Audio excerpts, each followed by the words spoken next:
Hello, students. Today we are going to discuss a new poem named Rod Not Taken, and it is written by Robert Frost.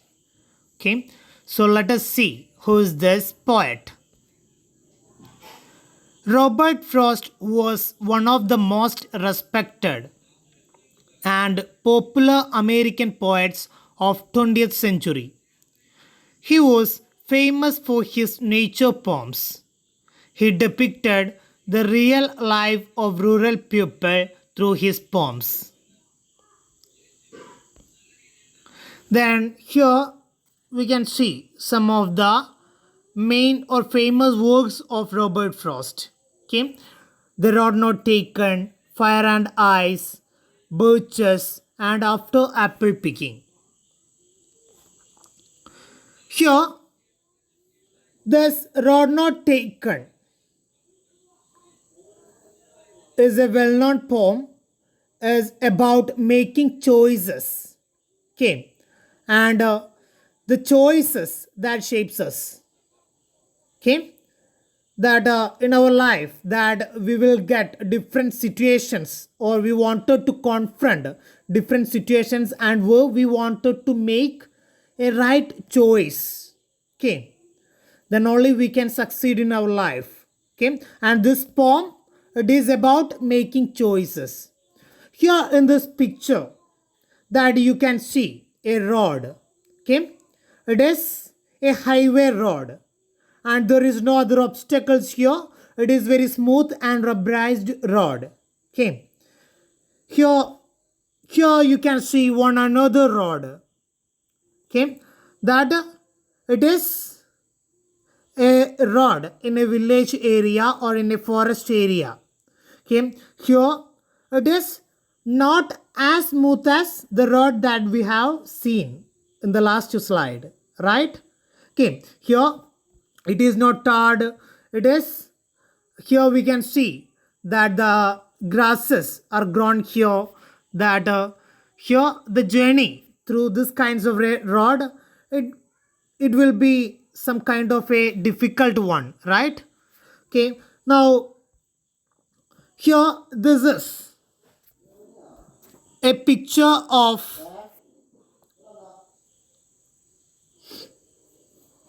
signboard. Okay, that the signboard, as we are traveling, that we can see signboards that will give us directions. Okay, as a signboards that gives us directions, that in our life too, as we are standing in a situation where we wanted to choose some options, that we wanted to choose the correct one. Otherwise what will happen, it will affect our journey badly. Okay, so here this poem, Rod Not Taken, it is a short poem but it is meaningful. And here there are 4 stanzas in this poem and each of the stanza that consists of 5 lines. Okay, then we can also say that it is an autobiographical poem. Here in this poem, that the poet, he is explaining one of his experience. Okay, so let us move to the poem. 2 roads diverged in a yellow wood, and sorry, I could not travel both. And be one traveler, long I stood and looked down one as far as I could to where it bent in the undergrowth. Okay, in the first stanza, we can see that the 2 rods diverged in a yellow wood. Diverge means dividing into 2 or separates. Okay, a rod, and it becomes, when we are traveling, then it becomes 2. It is known as diverged. Okay, here that rods diverged in a yellow wood. From where that rod diverged? From a yellow wood. Okay, then yellow wood, what is yellow wood? the wood, that the leaves of that woods, that turned into yellow color. That means it is a symbol of autumn season. That in the autumn season, the color of the leaves that will become yellow and that will begin to fall. Okay. And sorry, I could not travel both and be one traveler. Then the poet says that he is helpless because as he is a single traveler, that it is impossible to travel or to use both of these roads at the same time. Okay. Then long I stood and looked down one as far as I could. Okay. Then the poet, he stood there. Okay. Then he looked in the first at the first rod and where it bent in the undergrowth. And the first rod, it is ending in a undergrowth. Undergrowth, what is undergrowth? It is a place where the bushes or plants that grows thickly. Okay. So here the poet, he looked at the first rod, then it is entered at the undergrowth because he is not able to see what is in the other side of that undergrowth. Then we can move to the second stanza. Then took the other just as fair, and having perhaps the better claim, because it was grassy and wanted wear. Though, as for that, the passing there had warned them really about the same. But what happens? The poet, he took the other road. Okay. He chose the second road. Here, he had two choices. From that, he chose the second one. And just as fair. He thought that it is fair, it is good. And having perhaps better claim. Okay. And he says that it has better claim. Better claim means it has more possibilities. That is why the poet, he chose the second one. Because it was grassy and wanted wear. Though, as for that, the passing there had warned them really about the same. Okay. Then that road, it was grassy and wanted wear. Wanted wear means it should be used by some people. Okay. It wanted to be worn out. Okay. Now the rod, it is less worn out and it is wanted to be worn out, or it is wanted to be used by the people. Okay.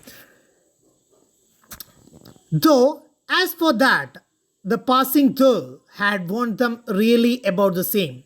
Okay. Then, if the people, they began to pass through that way, okay, through that second road, then what will happen? It will also get worn out, or it will also look like the same as that of the another road. Okay. Now we can move to the third stanza.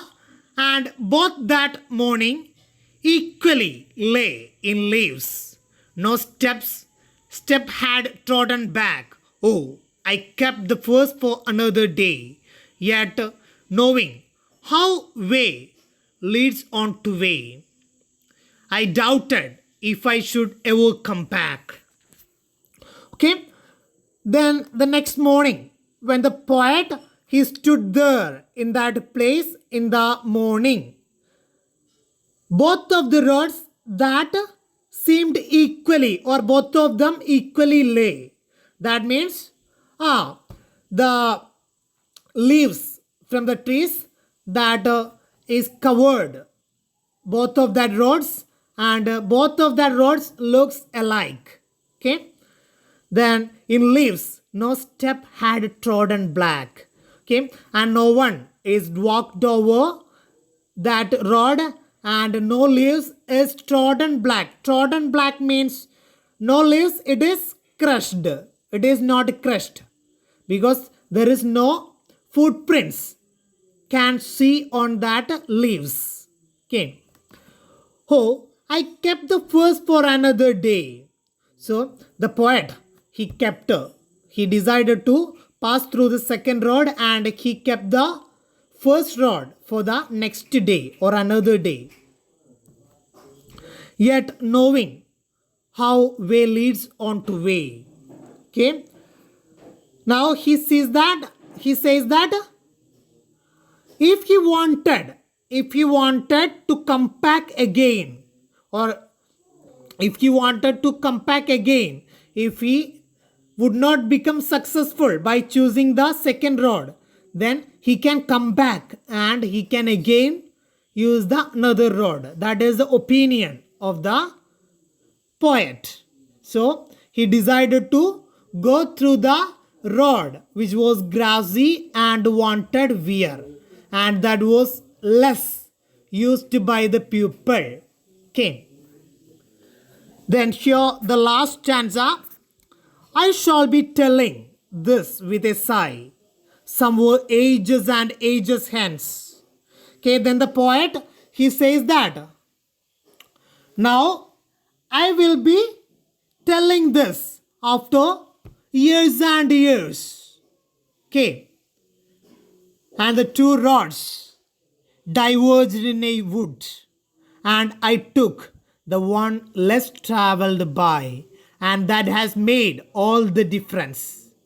Now, after years and years, the poet, he shares his experience that he had to face a situation where he wanted to choose the right option, and from there he had chosen the road that was less traveled by. Less traveled by means the road that is less used by the pupil. Okay.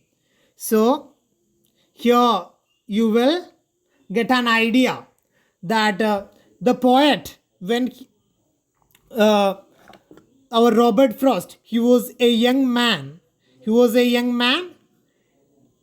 had two choices. There are two choices in front of him, that whether he wanted to become the farmer, or the second choice, it was a poet. Okay. So farming, it is a job. It was chosen by lots of people, or lots of people traveled through the paths of farming. Okay. But what happens here? Robert Frost, he had chosen the less traveled path. It is the profession of a poet. Okay. Then, and that has made all the difference. And that a single decision that made all the differences in his life. If he had not chosen the less traveled path, then what would have happened? That the poet Robert Frost, he would not become famous. Okay. Or the poet was not here. Okay. Now by choosing that less traveled path, or by choosing the profession as a poet, he became world famous. That is the change brought about here. Okay. Now we can discuss the main poetic devices that is used here in this poem. At first, rhyme scheme. It is the device used by the poet. Here, the rhyme scheme of the poem, it is A B A A B. Okay. Here the word wood, and it is ending with the sound D, and the rhyming word stood in the third line, it is ending with the same sound D. Okay. Then what about could? it is also ending with the sound D. So these three words, it is a pair. So we gave A, the letter A to that pair. Okay. Then what about the second and fifth rhyming words, fifth line rhyming words? Okay. It is ending with the sound th, both and undergrowth, th sound. So it is another pair and we can give B. Okay. Then the next, it is alliteration. It is the rhyme poetic device used here. Now what is alliteration? It is the repetition of initial consonants of the words within the same lines of a poem. Okay. Initial consonants means, what is initial consonants? First consonant. Then what is consonant sound? That I think that you're familiar with the vowel sound. A, E, I, O, U. And the sounds other than this vowel sounds, it is known as consonant sounds. There are diphthongs, but here you need not wanted to study about diphthongs. So here you just note the consonant sound. Here wanted wear. It is a line from the poem wanted wear. And the word wanted, V sound. Okay. V sound we can see at the beginning of that word V sound. And in the word wear also we can see V sound. Okay. So that initial consonant, it is not in the list of vowel sound. V sound, it is not in this list of vowel sound and it is repeating. Okay, it is repeating. So this is an example of alliteration.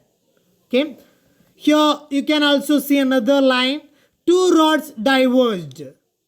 Okay. Here T sound, it is a consonant. R sound, it is a consonant. And D sound, it is also a consonant sound.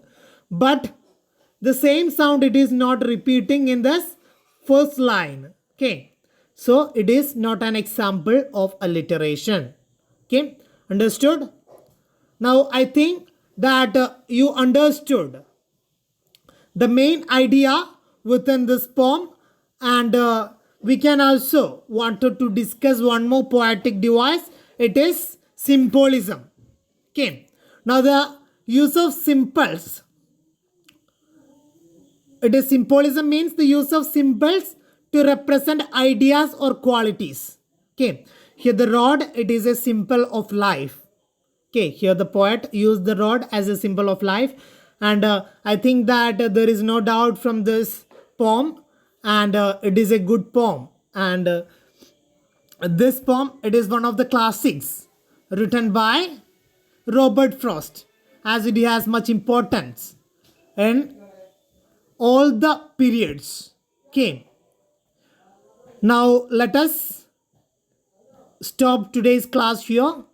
So thank you for watching this video, and we will discuss the remaining part in the next class. Okay, thank you.